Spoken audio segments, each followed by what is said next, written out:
Assalamualaikum warahmatullahi wabarakatuh. Halo rekan-rekan YouTube semuanya, kembali bersama saya. Pada video kali ini, kita akan membahas tentang Permendikbuddesmen nomor 10 tahun 2026. Mari simak videonya.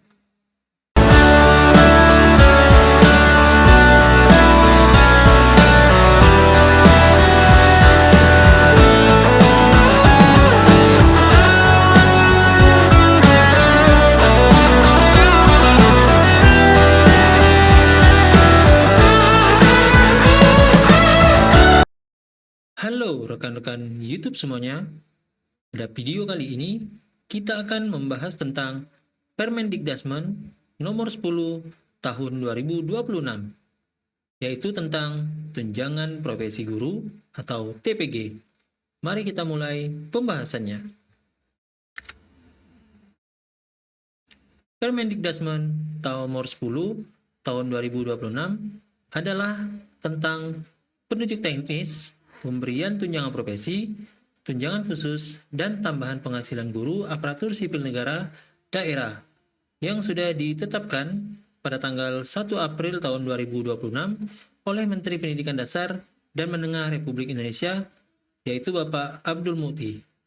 Kemudian diundangkan di Jakarta pada tanggal 6 April tahun 2026 oleh Direktur Jenderal Peraturan Perundang-undangan Kementerian Hukum Republik Indonesia, Bapak Dahana Putra. Mari kita bahas lebih detail tentang Permendikbuddesmen nomor 10 tahun 2026.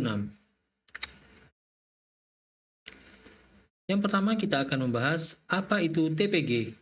TPG adalah tunjangan profesi guru yang diberikan kepada guru ASND yang memiliki sertifikat pendidik sebagai penghargaan atas profesionalitasnya. Kemudian syarat untuk dapat menerima TPG.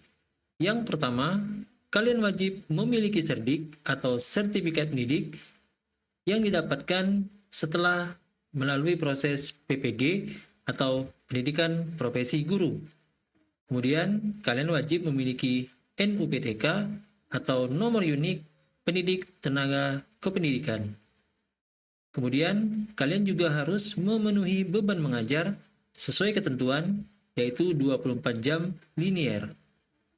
Selanjutnya, kalian juga harus memiliki NRG atau nomor registrasi guru yang akan kalian miliki jika kalian sudah memiliki serdik dan data kalian sudah sinkron di data Simtun. Kemudian, yang selanjutnya, semua data wajib valid di info GTK. Dan yang terakhir, kalian mengajar di sekolah di bawah naungan kementerian. Jadi itu adalah syarat-syarat untuk dapat menerima TPG atau tunjangan profesi guru. Kemudian data yang wajib valid di info GTK sebagai syarat utama untuk mendapatkan atau dicairkan tunjangan profesi gurunya. Yang pertama yaitu data Perpal PTK atau NUPTK. Jadi nama kalian di NUPTK dan NRG harus sama. Tidak boleh ada perbedaan. Kemudian status kepegawaian, yaitu data kepegawaian ASN atau non-ASN harus terdata di BKN ataupun di Dapodik. Kemudian pemenuhan beban mengajar, yaitu mengajar 24 jam linier, baik dengan tambahan tugas tambahan utama atau tugas tambahan lainnya yang ekuivalensi. Sebagai pedoman, kalian bisa mencari referensi tentang tugas tambahan utama dan tugas tambahan lainnya yang ekuivalensi yang dapat menambah jam mengajar linier kalian. Kemudian untuk rekening bank, untuk ASN itu diinputkan rekeningnya atau rekening gajinya oleh operator Simtun. Sedangkan untuk non-ASN, rekeningnya dibuatkan atau diproses melalui Puslapdik yang nantinya akan menunjuk bank sebagai tempat kalian melakukan pencairan TPG kalian. Ya, jadi untuk rekening bank terdapat perbedaan antara ASN dan non ASN. Di sini yang wajib kalian pahami. Untuk rekening bank, jika semua data kalian sudah valid atau sudah berwarna hijau, nantinya untuk rekening bank juga akan berwarna hijau atau valid jika sudah diproses oleh Puslapdik. Jadi kalian cukup menunggu proses validasi yang ada di info GTK. Kemudian untuk kelulusan cerdik, data di Simtun dan arsip kelulusan harus sama. Tidak boleh ada perbedaan yang mengakibatkan data tidak valid. Kemudian kelengkapan data, yaitu tugas sebagai guru wali yang ada di jenjang SMP maupun SMK atau SMA.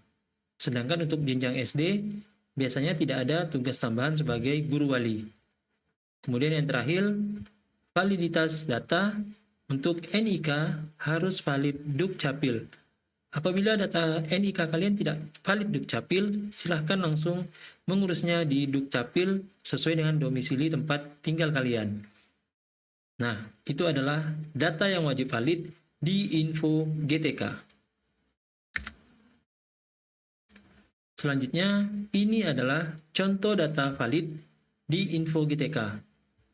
Pada bagian atas, terdapat tunjangan profesi guru tahun 2026. Jadi untuk TPG, mulai tahun 2026, pencairannya dilakukan di setiap bulan. Yang dulunya per TW, sekarang menjadi per setiap bulan. Jadi ini ada contoh akun guru yang sudah terbit SKTPG atau yang sudah cair TPG-nya, baik dari bulan Januari, Februari, dan Maret. Untuk bulan April atau bulan ini sedang dalam proses validasi. Nah, jadi yang wajib kalian validkan atau wajib valid di info GTK adalah data-data sebagai berikut yang bisa kalian lihat di tampilan layar. Mulai dari file GTK, status kepegawaian, pemenuhan beban mengajar, rekening bank, kelulusan sertifikasi mendidik, sampai validitas data. Semua data yang ada di info GTK ini haruslah valid. Jika ada satu data saja atau satu komponen data yang tidak valid, maka proses pencairan TPG kalian akan terhambat.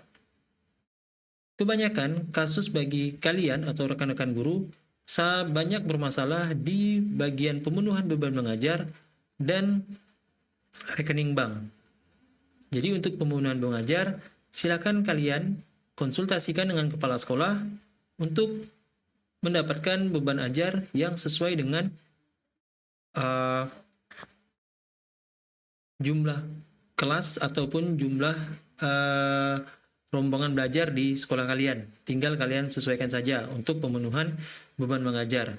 Untuk beban mengajar, jika kalian tidak bisa mendapatkan 24 jam linear, kalian bisa menambahkan tugas tambahan utama atau tugas tambahan ekuivalensi lainnya yang bisa menambahkan jam mengajar atau jam linear kalian. Sebagai pemenuhan beban mengajar, 24 jam tercapai di info GTK sebagai syarat untuk pencairan TPG. Kemudian untuk rekening bank sudah dijelaskan tadi. Bagi ASN ini biasanya menggunakan rekening gaji. Kemudian untuk non ASN atau P3K per waktu biasanya rekeningnya dibuatkan oleh pusat atau Puslapdik dan nanti akan ada informasi atau notifikasi untuk melakukan validasi atau verifikasi data di bank dan membawa syarat-syarat yang diperlukan. Oke, jadi ini adalah contoh data yang sudah valid di info GTK. Kemudian selanjutnya, ini adalah bagian terpenting dari Permendikdasmen nomor 10 tahun 2026, yaitu tentang lini masa penyaluran TPG di setiap bulannya. Jadi ini adalah tanggal-tanggal yang wajib kalian pahami dan wajib kalian ketahui untuk proses pencairan TPG di setiap bulannya. Jadi yang pertama, untuk input data atau melakukan pembaruan data guru, paling lambat kalian lakukan tanggal 10 setiap bulan. Jadi kalau kalian mau update data, silakan lakukan sebelum tanggal 10 di setiap bulannya. Kemudian yang kedua, sinkron dan validasi data itu dilakukan oleh pusat atau admin info GTK paling lambat tanggal 13 setiap bulannya. Jadi data kalian itu ditarik setiap tanggal 13 atau mulai tanggal 13 di setiap bulan berjalan. Kemudian setelah itu yang ketiga yaitu proses penerbitan SKTPG atau surat keputusan tunjangan profesi guru itu paling lambat tanggal 15 setiap bulannya. Jadi untuk penerbitan SKTPG itu dimulai tanggal 15 setiap bulannya ya. Kemudian yang keempat, penyaluran TPG ya yang dilakukan ditransfer dananya langsung ke rekening kalian itu dimulai ya paling lambat setiap tanggal 20 setiap bulannya.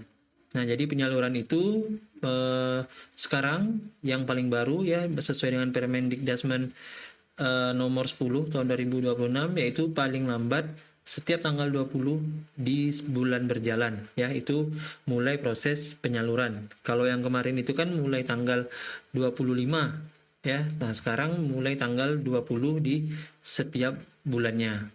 Kemudian di sini juga ada rekomendasi untuk SKTPG itu bisa paling lambat tanggal 20 setiap bulan, mungkin terkendala atau ditambah dengan hari libur ya, hari libur. Maka prosesnya akan dilanjutkan di hari kerja. Nah, ini yang menyebabkan biasanya SKTPG-nya terlambat terbit ya. Jadi tidak perlu panik.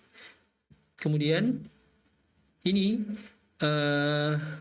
seperti yang sudah kita ketahui kemarin ya di bulan Maret, validasi dan penyaluran bisa lebih cepat jika ada perubahan. Contohnya pada bulan Maret tahun 2026 yaitu dikarenakan hari libur ya untuk hari raya Idul Fitri.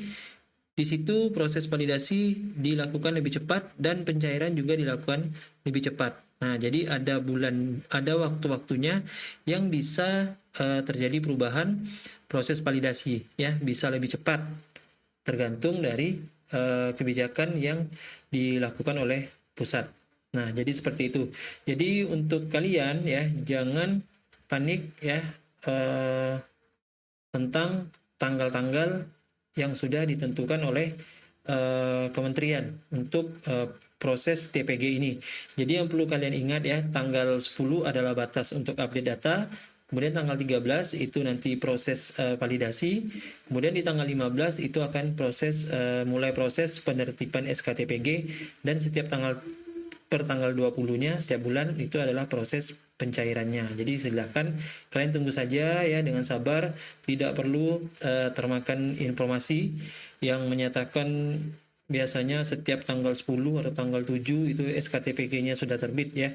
Jadi SKTPG itu nanti terbitnya per tanggal 15 ya. Jadi tergantung dari kevalidan data kalian ya. Jika data kalian sudah valid, insya Allah nanti SKTPG-nya di tanggal 15 atau tanggal 16 itu sudah terbit ya. Jadi kalau sudah terbit SKTPG-nya, nah jadi di setiap tanggal 20, 21 atau sampai akhir bulan nanti, maka proses penyaluran TPG ke rekening kalian akan dilakukan ya, atau ditransfer langsung dari pusat. Jadi kalian tidak perlu khawatir.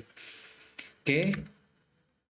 Kemudian catatan penting ya, ini yang perlu kalian perhatikan. Jika kalian ingin mengupdate data, lakukan sebelum tanggal 10 setiap bulannya dan segera lakukan sinkron Dapodik. Diminta atau kalian minta bantu dengan operator sekolah kalian. Ini wajib kalian lakukan agar pembaruan data kalian termasuk dalam tarikan data terbaru di sistem info GTK. Jadi semakin cepat kalian melakukan update sebelum tanggal 10 itu, maka nanti datanya itu akan masuk di tarikan data yang paling baru di sistem info GTK ya. Jadi itu saran dari saya. Kemudian kalian juga jangan mengotak-atik data jika sudah valid ya, agar tidak terjadi hal-hal yang tidak diinginkan seperti data yang lain menjadi tidak valid. Nah, jadi tolong bagi kalian, jika datanya sudah valid di bulan sebelumnya, jadi di bulan selanjutnya itu jangan diotak-atik ya. Kalau tidak ada perubahan, jangan diotak-atik agar tidak terjadi hal-hal yang tidak diinginkan. Karena biasanya kalau sudah tidak valid, maka nantinya proses validasinya akan membutuhkan waktu lebih dari 1 minggu ataupun 2 minggu, atau biasanya masuk ke proses validasi di bulan selanjutnya. Jadi nanti pencairannya bisa terhambat di bulan selanjutnya ya. tapi biasanya tetap cair, ya, biasanya tetap cair, namun saja tertunda di bulan selanjutnya. Jadi seperti itu. Nah, bagi kalian yang mengalami masalah untuk beban ngajar dan sebagainya, silakan kalian cari solusi bagaimana untuk mendapatkan jam mengajar yang bisa memenuhi syarat, ya. Untuk caranya silakan kalian cari referensi lain. Sudah banyak ya caranya, infonya bagaimana cara menambah jam mengajar linear agar tercapai 24 jam linear sebagai salah satu syarat wajib untuk pencairan TPG. Oke, jadi itu saran dari saya. Oke, terima kasih ya. Mohon maaf jika terdapat kekurangan ya dalam penyampaian informasi yang saya lakukan. Di sini saya hanya sifatnya sharing ya. Jika ada pertanyaan silakan kalian tanyakan di kolom komentar.